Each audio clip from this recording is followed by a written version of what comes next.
आप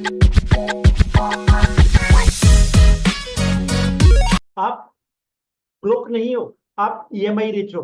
और दोनों में बहुत बड़ा डिफरेंस होता है। ईएमआई रिच होना मतलब इंडिया के बहुत सारे प्रोफेशनल्स आज ऐसे हैं जो अर्न तो अच्छा कर रहे हैं और उसके बाद लाइफ स्टाइल को मेंटेन कर रहे हैं, सैलरी आती है और सारे के सारे खर्चे हम मैनेज कर पाते हैं, पर अंदर से हमें ऐसा फील होता है कि मेरा फाइनेंशियल प्रेशर बढ़ता जा रहा है। क्यों? क्योंकि इनकम बढ़ रही है लेकिन फ्रीडम हमारी लाइफ में आती नहीं है। मैं शिव द्विवेदी आज की इस वीडियो में आपको बताऊंगा कैसे आप अपने इनकम बढ़ने के साथ साथ अपने आप को फ्रीडम लाइफ स्टाइल कैसे क्रिएट कर पाएंगे, उसके बारे में बात करेंगे। और मैं बहुत सारे प्रोफेशनल्स के साथ काम करता हूं, तो मैं देखता हूं कि उनकी इनकम बढ़ने के साथ साथ वो अपनी लाइफ स्टाइल को अपग्रेड कर देते हैं, जिसकी वजह से उनकी इनकम और उनके सेविंग्स के बीच के गैप जो है वो एज इट इज रहता है। उनके पास एक होम लोन होगा, उसकी ईएमआई जाती है।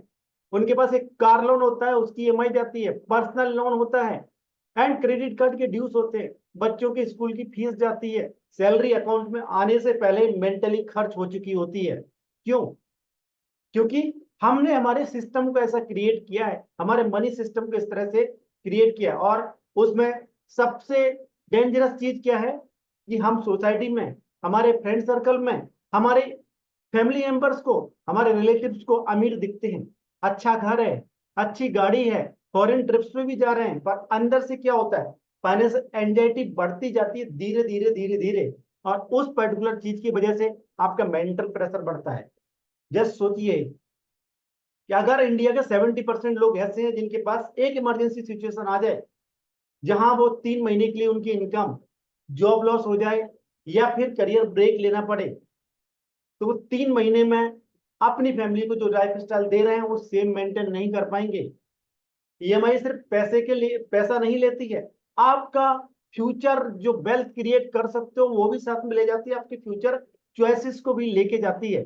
इसलिए आप यहाँ आपको एक इंपॉर्टेंट चीज समझने वाली है, लोन लेना गलत नहीं है। अगर आप उस लोन को लेकर के असेट बिल्ड कर रहे हो, आपको लग रहा है कि आप फ्यूचर वेल्थ क्रिएट कर रहे हो, देन ईएमआई जो के।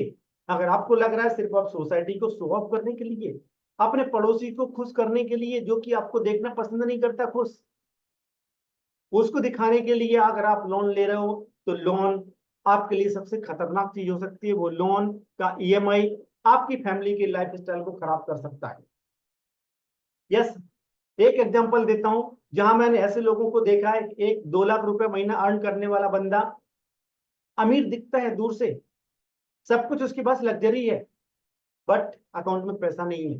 दूसरा बंदा जो 80,000 रुपीज पर मंथ कमाता है, बट उसके पास कंप्लीट क्लैरिटी है, उसका गोल्स अलाइंड है उसके इन्वेस्टमेंट के, या फिर उसके इन्वेस्टमेंट अलाइंड है उसके गोल के, और उसका पीस ऑफ माइंड है। वेल्थ इनकम से नहीं आती है, वेल्थ आती है फाइनेंशियल फ्लेक्सिबिलिटी से, फाइनेंशियल डिसिप्लिन से। और वो डिसिप्लिन अगर आपके अंदर नहीं है, देन डेफिनेटली आप कितना भी अर्न कर लो, उसके बाद भी आप सेम सिचुएशन में रहोगे। इसलिए आपने बहुत सारे लोगों को सुना होगा, जब यार 20,000 रुपये महीना कमाता था तब भी वही हाल था, आज 2 लाख रुपए महीना कमाता हूँ तब भी वही हाल है। तो आपको मैं कुछ प्रैक्टिकल एक्शनेबल्स देता हूं, अगर आप उनको करेंगे देन डेफिनेटली आप अपने लिए और अपनी फैमिली के लिए राइट काइंड ऑफ रियलाइजेशन ला पाएंगे और अपनी फैमिली के फ्यूचर को क्रिएट कर पाएंगे सही डायरेक्शन में। तो आपको नंबर वन एक्शनेबल्स क्या है? आपका ईएमआई लोड क्या है वो आपको चेक करना है। क्या आप उस पर्टिकुलर ईएमआई, उससे सिर्फ और सिर्फ आप कंफर्टेबल हो चुके हो? यार 50,000 रुपये महीना ईएमआई जाती है, बट आप कैलकुलेट कीजिए आपका टोटल ईएमआई मंथली कितनी जाती है डिवाइडेड बाय टोटल इनकम। उसका जो परसेंटेज आएगा, उस परसेंटेज को आपको देखना है। अगर वो परसेंटेज 20% से 30% के बीच का है, देन डेफिनेटली आप मैनेज कर सकते हो। अगर वो 30% से ऊपर और 40% की रेंज में आता है, या आप अगर प्रेशर जोन में हो कि आपको कहीं ना कहीं प्रेशर क्रिएट हो रहा है, और प्रेशर क्रिएट होने की वजह से क्या होता है, आपकी जो कुछ इंपॉर्टेंट चीजें हैं जहां आपको इन्वेस्टमेंट करना है, आपके खुद के लिए एंजॉयमेंट के लिए खर्च करना है, वो आप नहीं कर पाते हो, लाइफ को एंजॉय नहीं कर पाते हो। और अगर 40% से ऊपर है या फिर 50% से ऊपर है, देन आप फ्रीडम रिस्क जोन में हो। अगर आप उसको मेंटेन करते रहोगे सेम वे में, even if you are feeling comfortable, then आप अपनी लाइफ टाइम कभी भी फ्रीडम अचीव नहीं कर पाओगे।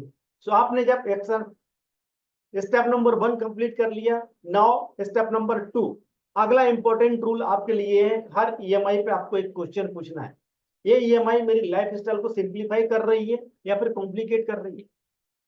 हो सकता है आपने घर खरीदा, आपकी फैमिली के साथ में आपको रहना अच्छा लगता हो, आपको स्टेबिलिटी दे सकता है आपकी फैमिली के लिए, वो अंडरस्टैंड कर सकता हूं मैं, बट कुछ ऐसे गैजेट्स आईफोन दिखाने के लिए हम खरीदते हैं, उसका ईएमआई क्या आपको वो लाइफ में सिंप्लीफाई करेगा, कॉम्प्लिकेट कर रहा है? आपके पास जो टेलीविजन है आपने देखा कि 32 इंच का, अभी मुझे 55 इंच का लेना है, क्यों? क्योंकि मेरे फ्रेंड के घर में है। तो अगर आप इस टाइप की चीजों में इन्वॉल्व हो तो आपको देखना है, रीथिंक करने की जरूरत है आपको। ये आपको टेम्पररी कंफर्ट तो दे सकता है बट परमानेंट प्रेशर भी दे के जाएगा आपको।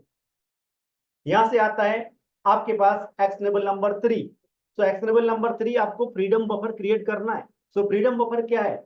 आपको पहला टारगेट करोड़पति बनना नहीं है कि आप 1 करोड़ का कॉर्पस इकट्ठा करो, आपके पास पैसा रिजर्व होना चाहिए कि अगर कोई ऐसी इमरजेंसी सिचुएशन आ जाए तो आप अपने आप को और अपनी फैमिली को सही डायरेक्शन में सेम लाइफ स्टाइल मेंटेन कर पाओ, आपके पास कोई फियर ना रहे। उसके लिए आपके पास नंबर 1 इमरजेंसी फंड होना चाहिए।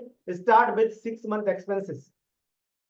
आपको नो डाउट रहना है कि आपको 6 मंथ के एक्सपेंसेस रखने हैं एंड देन आपको करना है नो डेट माइंडसेट डेवलप करना है, because peace of mind begins where pressure reduces.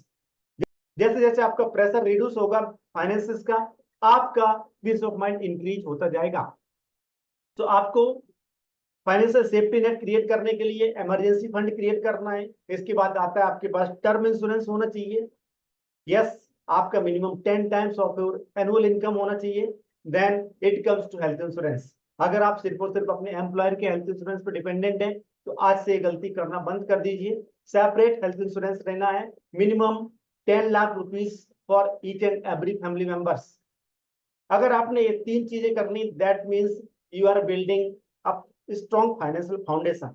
Now it comes to creating a financial freedom. उसके लिए आपको पहले पता होना चाहिए कि आपको फाइनेंशियल फ्रीडम नंबर कितना है। सो डेफिनेटली अपकमिंग वीडियोस में मैं एक्सप्लेन करूंगा, but I think for you 3 actionables are enough to start with to get your mental stress reduced. I hope you found this video useful. अगर आपको अच्छा लगा just hit the like button, subscribe the channel for upcoming video, and if you want me to review your finances, just check the link in description so that you can get free consultation offer from my side. Thank you. Thanks for watching.